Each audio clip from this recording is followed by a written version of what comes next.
Assalamualaikum warahmatullahi wabarakatuh. Salam sejahtera untuk kita semua. Kembali saya Catur Sasongko hadir. Kali ini akan mempresentasikan video pembelajaran terkait dengan matematika keuangan. Adapun yang akan saya bahas adalah bab 11 tentang saham. Terkait perhitungan harga saham menggunakan dividen discount model atau model diskonto dividen. Ini adalah materi yang ada di buku Matematika Keuangan edisi 5 ya, yang dikarang oleh Profesor Budi Fransidi dan diterbitkan oleh penerbit Salemba 4 Patria. Video pembelajaran lebih lengkapnya dapatkan di e-learning.penerbitsalemba.com. Cari e-learning Matematika Keuangan yang Anda dapat akses dengan membeli buku Matematika Keuangan yang original di lexikabookstore.com atau Anda membeli kode akses dari Matematika Keuangan di e-learning.penerbitsalemba.com.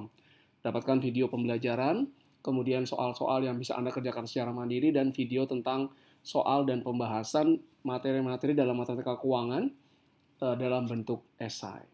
Oke, kita masuk ya. Kita masuk perhitungan saham yang tidak membagikan dividen. Jadi P0 adalah harga saham saat ini, itu adalah PN harga saham di periode ke depan, dibagi 1 ditambah ini adalah discount rate ya, atau tingkat diskonto ya, discount rate. Atau juga bisa disebut dengan required rate of return.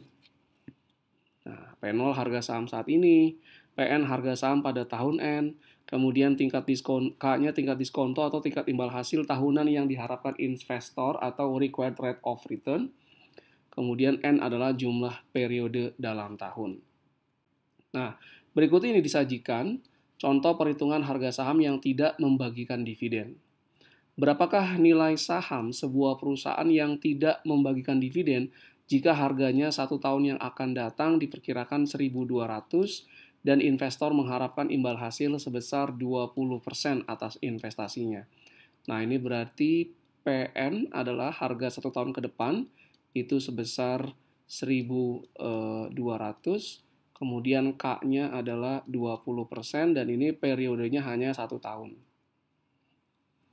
Nah, maka perhitungan secara manual, PN-nya adalah 1.200 harga setahun ke depan, kemudian K-nya 20% atau 0,2. Maka harga saham saat ini, N-nya 1 ya, harga saham saat ini adalah ini PN-nya 1.200 dibagi 1 plus 20% K-nya, kemudian pangkat 1, karena periodenya cuma setahun. Maka harga saham saat ini itu adalah Rp1.000. Nah, berikutnya adalah perhitungan harga saham dengan dividen tak berpola. Saham yang memberikan dividen tidak pasti atau yang tidak teratur jumlahnya. Asumsi yang ada adalah saham tidak akan dipegang hingga waktu tak terhingga, tetapi akan dijual pada tahun ke N pada harga PN. Jadi di sini sahamnya asumsinya dia tidak akan dipegang selamanya, jadi pada suatu saat dia akan dijual ya pada tahun N pada harga PN. Asumsi lainnya, dividen tahun ini sudah dibayarkan dan investor akan memegang saham hingga tanggal pencatatan dividen atau cum date pada tahun N, sehingga berhak atas dividen tahun N atau DN. Oke. Berikut ini adalah formula dari saham dengan dividen tak berpola. Nah, ini P0 adalah D1 dibagi 1 plus K. Ini sebenarnya pangkat 1 ya, tapi karena sama aja. D2, 1 plus K pangkat 2. Sampai nanti ketika dia dijual ini adalah PN, 1 plus K pangkat N. Nah, ketika dia dijual, dia juga dapat dividen. Nah, oke. D1 dividen setahun lagi yang dibagikan. D2 dividen 2 tahun lagi yang dibagikan. DN dividen yang dibagikan tahun N. Kemudian PN adalah harga saham pada periode N. Nah, berikut ini adalah contoh perhitungannya.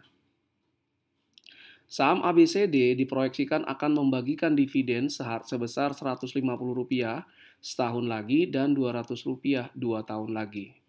Jadi akan dibagikan dividen tahun depan 150, tahun berikutnya itu 200. Jika harga saham itu 2 tahun lagi diperkirakan Rp4.000 dan investor mengharapkan return 15%, hitunglah harga wajar saham ABCD.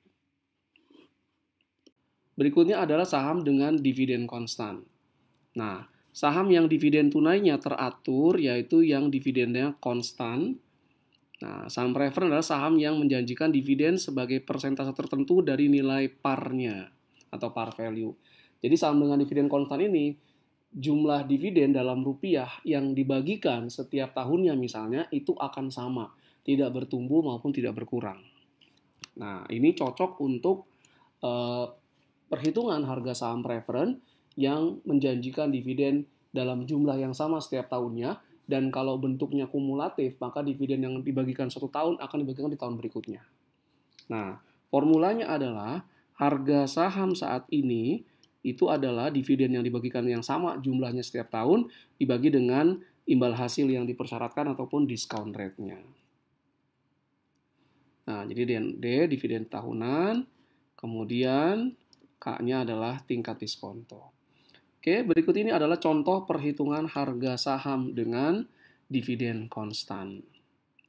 Berapakah harga wajar saham yang memberikan dividen konstan sebesar Rp500 per tahun jika investor menggunakan tingkat diskonto atau discount rate atau tingkat imbal hasil yang dipersyaratkan adalah 18%. Berapa harga sahamnya?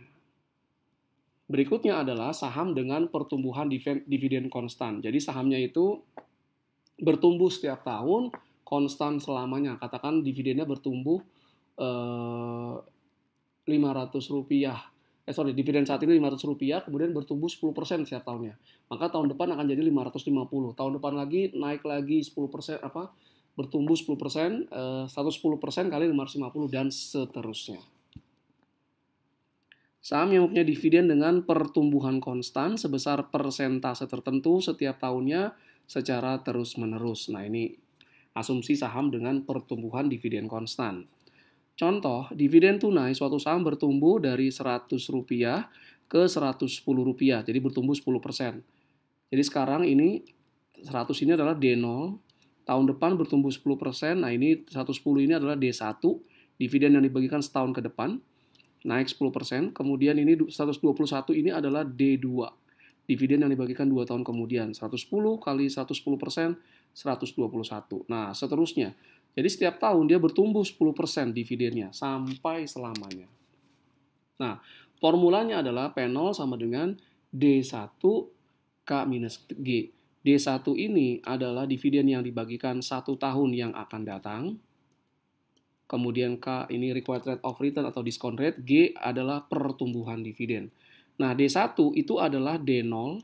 D0 adalah dividen yang tahun ini dibagikan dikali 1 plus growth. Growth ini adalah pertumbuhan dividen. Nah, ya.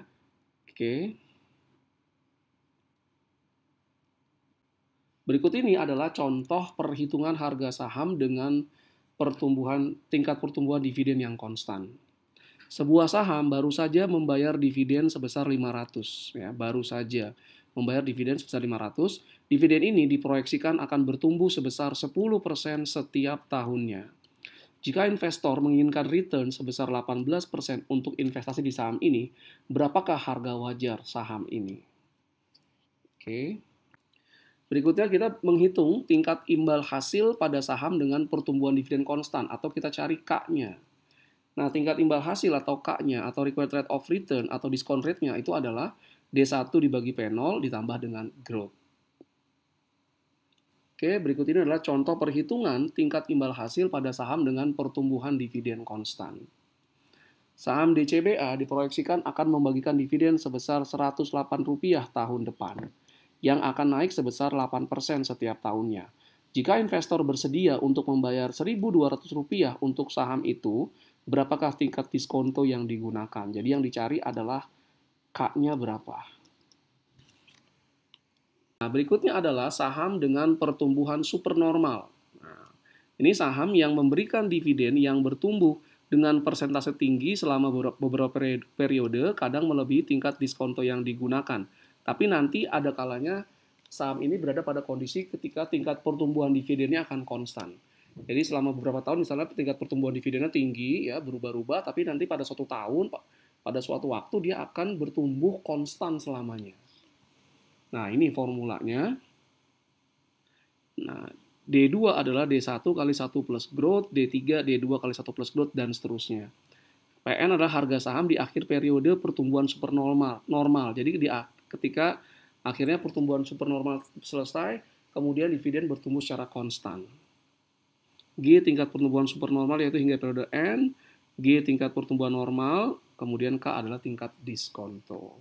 Nah, untuk memudahkan Anda, berikut ini adalah contoh. Berikutnya adalah tingkat diskonto atau discount rate. Nah, ini penggunaan tingkat diskonto atau K yang tidak tepat akan mengakibatkan valuasi juga menjadi jauh dari akurat. Nah, ada model Gordon ya untuk menghitung tingkat diskonto, ada Capital Asset Pricing Model atau CAPM, dan berdasarkan yield obligasi yang dikeluarkan perusahaan yang sama. Yang akan dibahas adalah yang model Gordon dan CAPM. Tingkat diskonto model Gordon sudah diberikan sebelumnya, K sama dengan D1, dividen yang dibagikan setahun ke depan dibagi harga saham saat ini ditambah growth. Oke. Nah, return dari investasi saham dibagi dalam dua kelompok. Yang pertama adalah dividend yield, D1 bagi P0, muncul karena ada laba yang dibagikan sebagai dividen. Kemudian capital gain muncul karena ada laba yang tidak dibagikan. Berikutnya adalah tingkat diskonto dengan model CAPM. Nah, imbal hasil sebuah saham atau sebuah portofolio bergantung pada pertama, tingkat bunga bebas resiko atau risk-free rate, imbal hasil pasar atau market rate, dan beta dari saham atau beta portofolio saham kalau kita menghitung portofolio. Maka tingkat diskontonya adalah ini tingkat RF ini risk free ini bunga bebas resiko, beta ini adalah beta dari saham yang kita hitung. Ya, RM ini adalah tingkat imbal hasil pasar. Jadi RF plus beta kali RM kurang RF ya. Oke, ini kalau portofolio nih. Oke. Nah, berarti risk free-nya itu adalah 0,09, betanya 1,5, RM adalah 16% atau 0,16. Maka menggunakan CAPM, tingkat imbal hasil dipersyaratkan adalah 0,09 ditambah 1,5 kali 0,16 kurang 0,09, kita dapat 19,5%. Dengan demikian berakhir sudah pembahasan saya terkait dengan topik bab 12 tentang saham dari buku Matematika Keuangan edisi 5 karangan Profesor Budi Frensidi yang diterbitkan oleh Perbit Salemba 4. Jangan lupa untuk mengunjungi e-learning.perbitsalemba.com, dapatkan video pembelajaran lainnya berikut soal-soalnya. Terima kasih atas perhatiannya, mohon maaf jika ada berbagai kekurangan. Assalamualaikum warahmatullahi wabarakatuh. Salam sejahtera untuk kita semua.